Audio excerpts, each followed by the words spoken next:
গরিবের ব্লগার বলে কি আর তোমাদের সাথে বিয়ে বাড়ি গেছি আর সেখানে খাওয়া দাওয়া শেয়ার করবো না? সেটাই কখন হতে পারে বলো? সেদিনকে ছিল আমার রাজেশদার রিসেপশন, আর এটা ছিল হচ্ছে নন বেঙ্গলি বিয়ে বাড়ি আমাদের।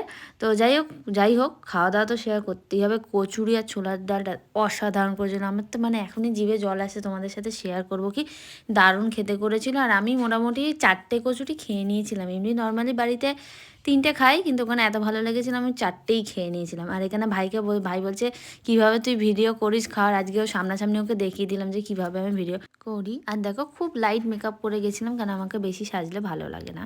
এটা হচ্ছে অরিজিৎ কেন অনেকেই বলে, আর আমারও পার্সোনালি মনে হয়। তারপর আলুর দম দিয়েছিল, আর আলুর দম দিয়ে আমি কচুরি খেয়েছিলাম, সেটা তুলে নিই। দেন এটা হচ্ছে ভেজ একটা কাটলেট ছিল, এটাও খেতে খুবই ভালো ছিল, আর স্যালাডও ছিল তার সাথে। আর এখানে দেখো বলতে বলতে রাইস পড়ে গেছে, আর করেছিল মাটার পনির। আর এই মাটার পনির রাইস আর তার সাথে পেঁয়াজ দিয়ে খেতে যা অমায়িক লাগছিল, অমায়িক দারুণ হয়েছিল সত্যি। একটাও খাবার কিন্তু আমি বাড়িয়ে বলছি না, সত্যি খুব ভালো খাওয়া দাওয়া হয়েছিল। চাটনি পাঁপড় আর রসগোল্লাও নিয়েছিলাম, সেটা ক্লিপ নিতে ভুলে গেছি। এখানে সন্দেশটা নিয়েছিলাম, এটাও খুব ভালো খেতে ছিল। রসগোল্লাও খুব ভালো খেতে ছিল। এই যে আইসক্রিমটা দেখছো, এটা কিন্তু আমি খাইনি, এটা ভাইয়ের তোলা, কারণ আমাকে অরিজিৎ খেতেই দেয়নি আইসক্রিম।